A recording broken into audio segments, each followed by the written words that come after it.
Okay, well, this is what we got going today. We got birds, we got music, we got all kinds of distractions and stuff, so seeing that this is all I got, I'm going to make a video. I'm going to start this one. I got it all drawn out and lined up. I'm going to use some art masking fluid because I put them on their eyes so I just don't mess it up. What I'm going to do is show you how I put in the flesh tones. So I hope if this video is boring or whatever, I'm like really apologetic, but this is what I got. I don't even have software to edit this video. So anyway, this is art masking fluid, and this is a well-used bottle. It's got yellow in it so that you can actually see it. That's the only reason. I use usually a brush that I messed up because I forgot to clean it when I painted acrylics last, so it's being redesignated to something else. What you do for masking fluid, I have dishwater detergent on this little piece of paper, and you line your brush with dishwashing detergent. Give it a little rinse. I sit next to the kitchen sink, so that's why I just go behind myself to add my water to the brush and stuff. Anyway, you just dip it in there. Don't shake it too much. You're going to get bubbles. Don't add water to it. It's latex, like a latex rubber glove. So anyway, I'm putting this right on my drawing. It's going to take up some of the pencil when I pull it off. Okay? So just so you know, if you want to know how to use this, stay within the lines, because everything that's covered up is not going to get painted. I just like their eyes real white, just because I like them. And some people don't do this. I always do, because I just, want their eyes to be pretty. And do lips. So what you can do, if you're like doing a whole big section of this, you might want to put fixative spray on your pencil marks, because that makes it come up easier.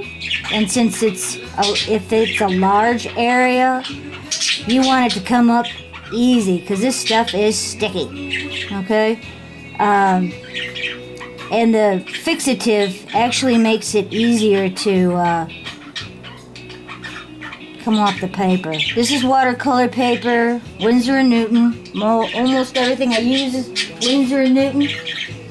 Okay, this masking fluid comes off with water, so I'm trying to remember to do this paintbrush so it'll last another application. Sometimes it's not that I get lazy, it's just I paint till 4 in the morning sometimes, and I get a little tired and miss a brush to clean when I'm done. I want to go to bed. So anyway, my brush is clean, it's going back. There's the masking fluid, and that's all I'm doing. Everything else. Some people, like when they do their backgrounds and stuff, they'll mask in all this kind of small stuff here to make sure that it stays clean. When you do the backgrounds are with watercolor, and that's what I'm using. You gotta do it really fast, because the paper sucks it dry, and you can't move it after it lays down. Unlike acrylics, watercolor is very unforgiving. So anything you put on that paper, especially because I use staining colors because they're so bright. It's staying put. I'm not getting it up. Okay. Well, anyway, I hate to do this because I don't want to work over my area, but this is how I do flesh tones. Now, there's other people that do a whole bunch of different stuff. Some people lay down all their purples or pinks for, forward, backward, foreground, background. I do all that with an airbrush. So it's, you know, I just don't do it anyhow. So these are the colors I use. I got turquoise. I used to use lemon yellow, but for some ungodly reason, the Winsor & Newton lemon yellow I bought last week has a ton of white in it. White's a heavy color. Sinks to the bottom a lot. It's just not working for me. It wrecked my last painting, and I went over it with acrylic then. So we're doing Winsor & Newton yellow. That's the name of the color. All it is just a bright primary color yellow. And this thing looks really funky when I, you know, get the color that I want. I always use this little cup. It's just what I do. And then from pieces of watercolor paper that I saved from when I cut it up from, you know, doing something else, I test on it, you know. It dries lighter, so, and this is very thick, alright. So I'm just sort of catching the color. It's really dark right now. I'm just looking at the hue, not so much the intensity, because I rinse it a lot.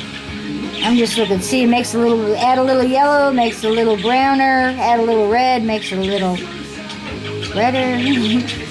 Add blue, and it makes it neutral.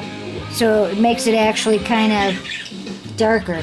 If you mix these three colors and you do it just right, you get black. Honest to God, you do. Anyway, that's a nice color. I'm happy with it. So I look at it. Then, oh, I hate to do this over my...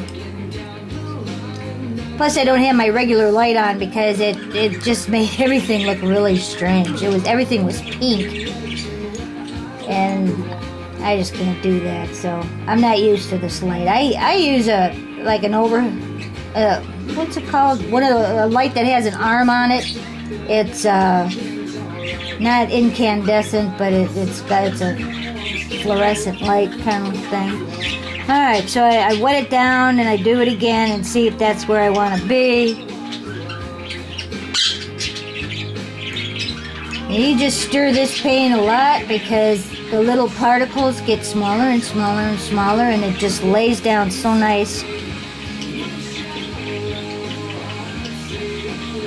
I don't like too pink of a flesh tone. Just looks funky.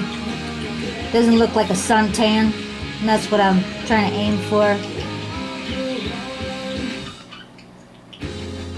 So anyway, I keep doing this until I get the color I want. I think I might have it on the other side now. Don't have one. But anyway, and my bird is here, so if you see a bird in the picture, don't be alarmed. He just wants to get in on the action. So I'm just adding tiny, tiny, tiny bits of red. It's actually rose.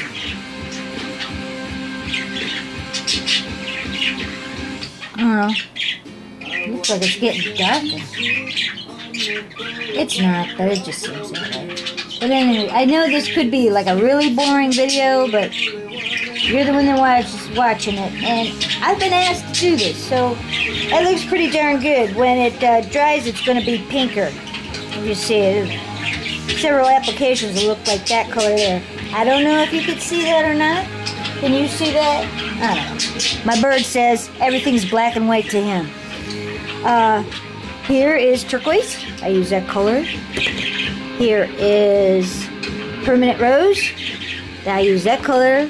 And I used to use lemon yellow, but it's not working, so we're doing Winsor yellow. Good old Winsor & Newton. This is a little cheaper grade of a regular Winsor & Newton colors because my art store didn't have them, so I gotta go like 12 miles to go to Pack of Tans to see if they have the colors. And I ain't going there. It's Christmas and you're not getting me anywhere near that. Alright, so we got the color. And here is my face. Boy, I miss my light. Anyway. So what I do, this is not the brush I use. This is a nice brush, but I use it for mixing. I don't use the same brushes as I do for laying down the paint. I just gotta pick another brush.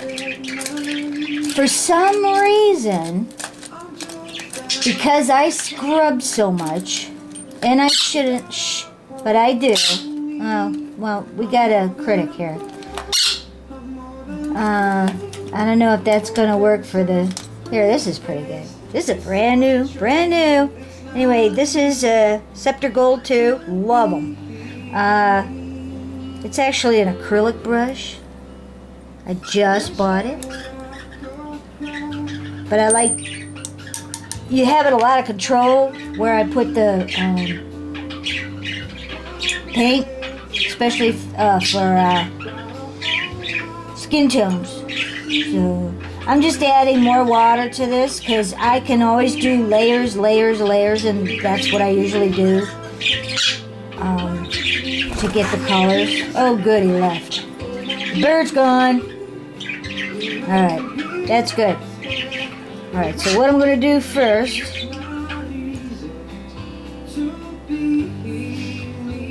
let's see how we're doing here.